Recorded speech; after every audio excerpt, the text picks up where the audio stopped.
ఖర్జూరం శరీరానికి చల్లదనం బలం ఇచ్చే ఆయుర్వేద రహస్యం. డేట్స్ లేదా ఖర్జూరం ఆయుర్వేదంలో ప్రాముఖ్యత.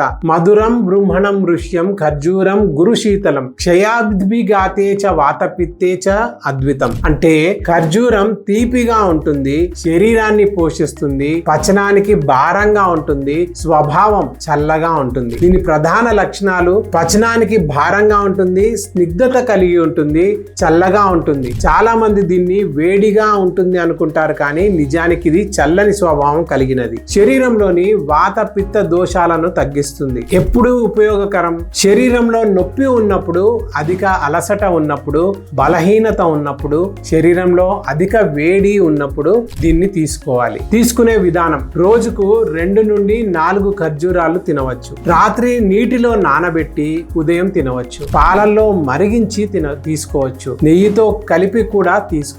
ఖర్జూరం తీసుకునేటప్పుడు జాగ్రత్తలు: ఖర్జూరం పచనానికి భారంగా ఉంటుంది కాబట్టి తక్కువ ప్రమాణంలో మాత్రమే తీసుకోవాలి. మలబద్ధకం కాన్స్టిపేషన్ ఉన్నవారు చాలా తక్కువ ప్రమాణంలో మాత్రమే తీసుకోవాలి. ఖర్జూరం శరీరానికి బలం, శాంతి, చల్లదనాన్ని ఇస్తుంది, కానీ పచనానికి భారంగా ఉండడం వల్ల పరిమిత మోతాదులో మాత్రమే తీసుకోవాలి. ఇలాంటి మరిన్ని అమేజింగ్ హెల్త్ టిప్స్ కోసం వర్ధన్ ఆయుర్వేద ఛానల్ ను ఇప్పుడే సబ్స్క్రైబ్ చేసుకోండి.